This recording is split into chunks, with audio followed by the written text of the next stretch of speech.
Oh, there's some nice Condor flakes there. Looks like there's some little crystallization coming up on them. But I'm not going to be smoking that today.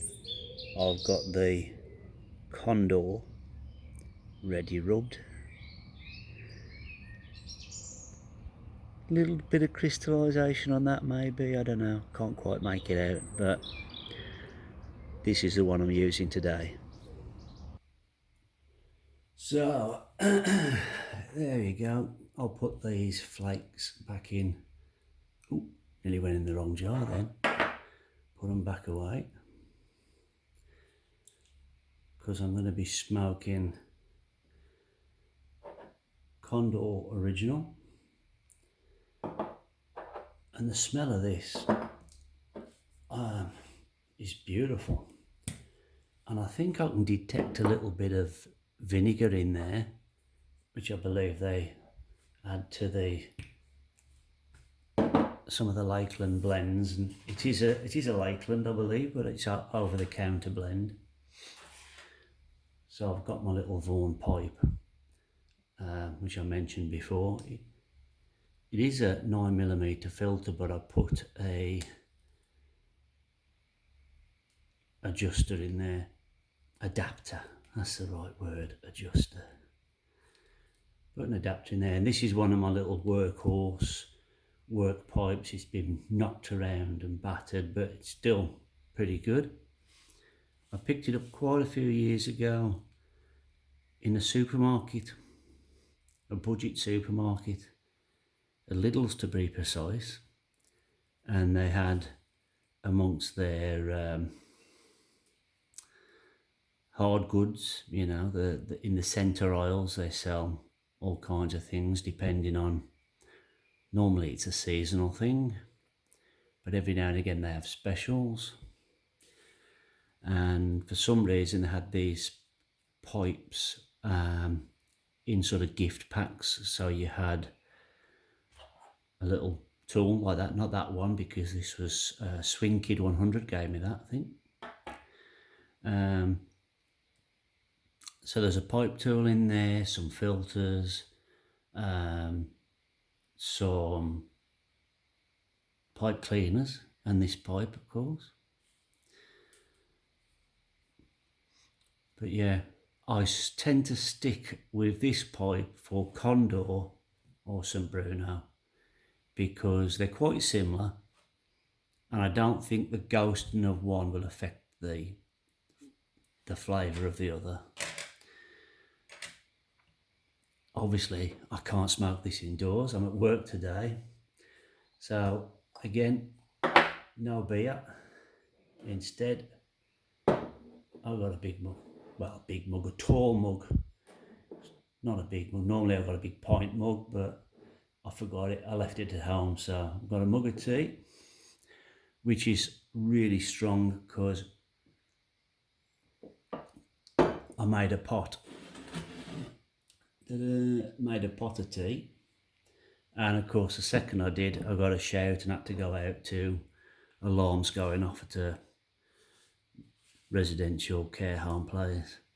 I know of at least 2 firefighters in the YTPC, and I'm sure they'll agree that the most likely time to have a job is either when you've just cooked something to eat and you sit down about to start eating, or when you jump in a shower or use the, as they say in America, the restroom facilities, and your trousers around your ankles, or something similar like that. Something, you're making an important phone call and the bells will go off. So cheers, Bagpuss. He's got his pipe. And because I'm Vlad, he likes to do things the right way, I've got me a little bit of carrot cake there to have with my tea. But first of all, let's take this pipe outside and give it a smoke. Oh, I hope you don't mind me sitting like this. Trouble is with my phone is once I start filming, if I film from the front camera, I can't then turn it round and film myself, so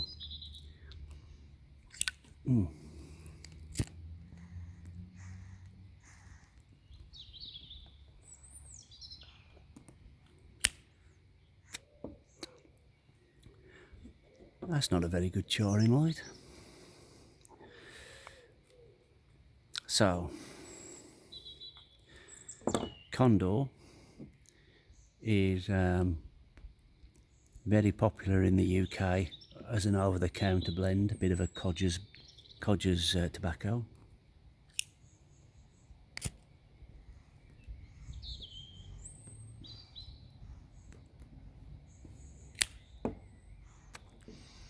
I'd say it's probably the tobacco that I get the most comments on if I'm out and about and somebody smells the tobacco smoke.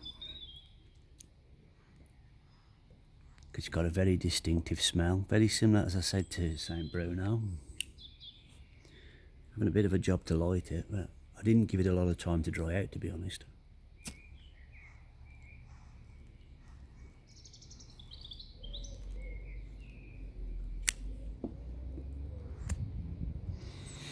I think the last time that I was smoking this and somebody commented, I was waiting to pick my daughter up from school and I was sat with the car door open, sitting on the door sill of the car, smoking a pipe, smoking this one I think, and there was a lady walking past and she stopped and turned around and she goes, "Oh, that smell," she goes, "reminds me of my late husband. He used to smoke a pipe." I love the smell of pipe tobacco.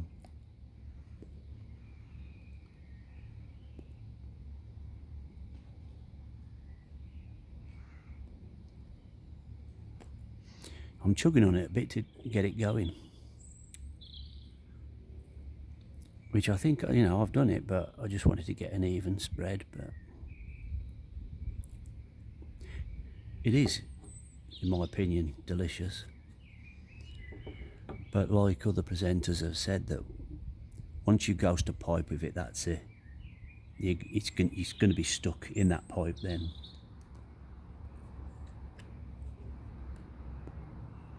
I think I enjoy this lighter too much, because even when I've got this going, I keep going to get the lighter out, strike it.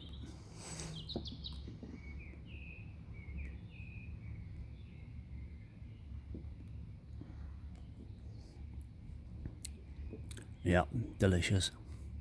And as I say, similar to St. Bruno. You probably know, if you've listened to my videos before, that I have a second job, which is working for a funeral director.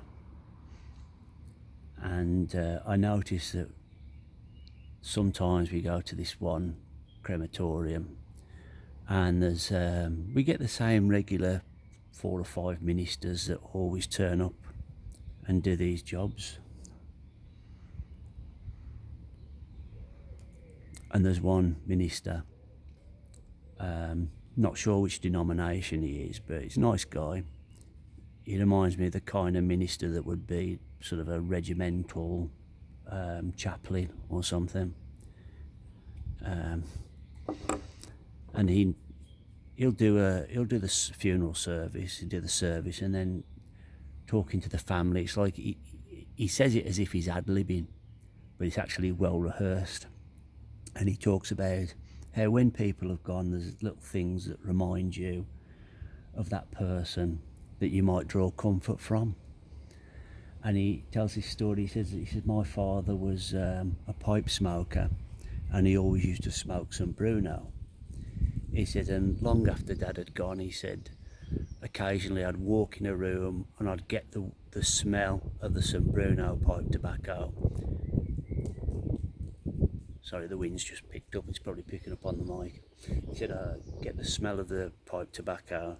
He says, it was almost as if Dad was still with me, he says, and it was very comforting. He says, and there'll be little things, might be perfume or something like that, that will remind us of the people who've gone that we've loved. And the first time I heard this, I thought, oh, interesting, St. Bruno. I might mention it to him. And then another time did another funeral, he told exactly the same story. And then after I'd heard him tell the story about 5 times,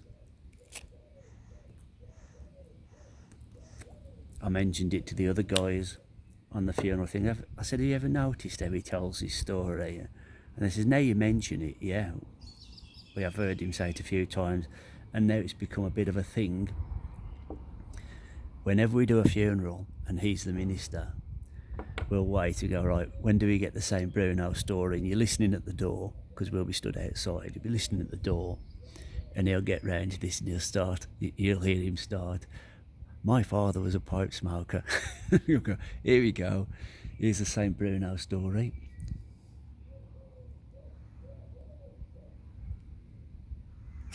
Ooh.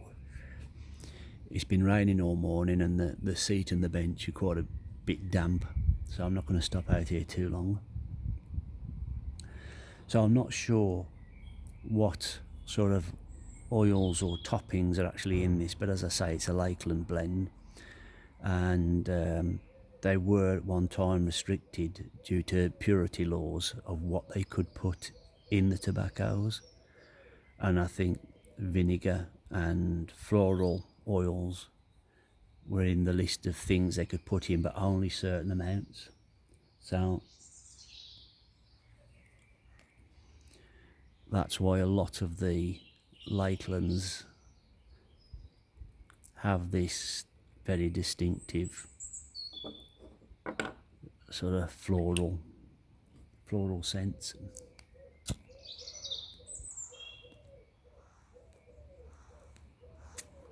And I mean, I'm just having a chat. I'm not a tobacco expert by any means. I've never pretended to be. I'm just passing on the little bit that I know as a form of a chat, because obviously you can't talk back in this conversation. So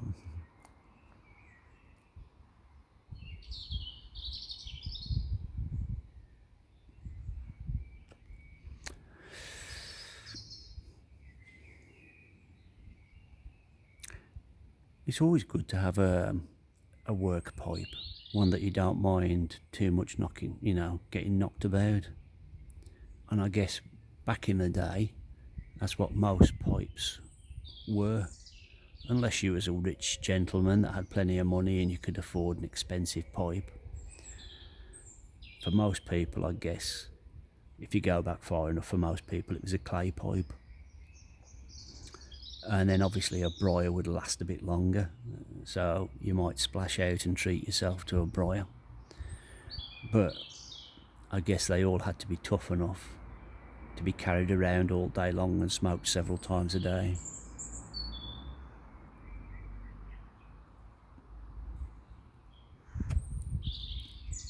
I know when my granddad, by the time I knew him, he's very old, and I only ever saw him with one pipe, and he only ever smoked one tobacco, which was Player's Digger Flake. And some people have said that the closest thing to Digger's Flake is Original Flake, which used to be Walnut Flake. I don't know if that was made by Ogden's but I know you can get it now, Original Flake, but I thought about getting some just to try. But as it's not marketed as or labelled up as Digger Flake, is it just something that's just roughly close and wouldn't be close enough to make a difference? I don't know.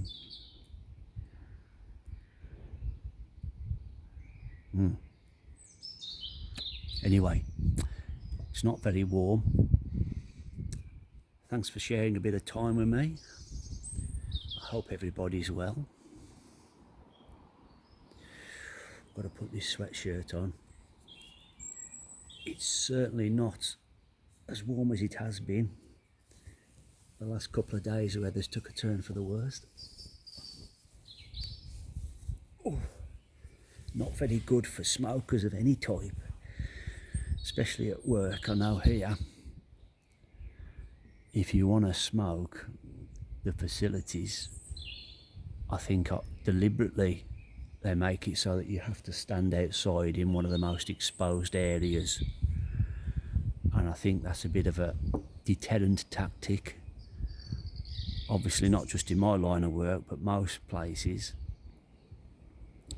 because they want to deter you as much as possible from smoking. They see it that it's this nanny state mentality. They see it that they're helping you by being cruel to be kind.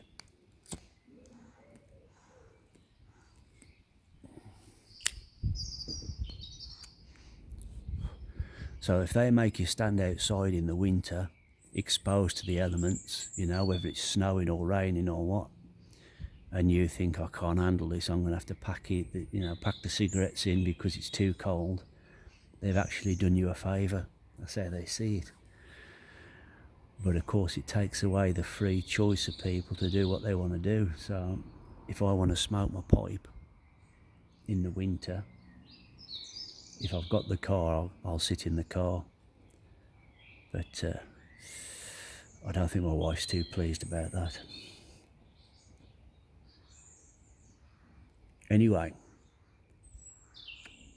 summer will be here soon. Hopefully we'll have a nice little heat wave. Ooh. My stand's being blown over here. It's not very good. Not very good at all. So here's to better days. Bless you all. Take care. Goodbye.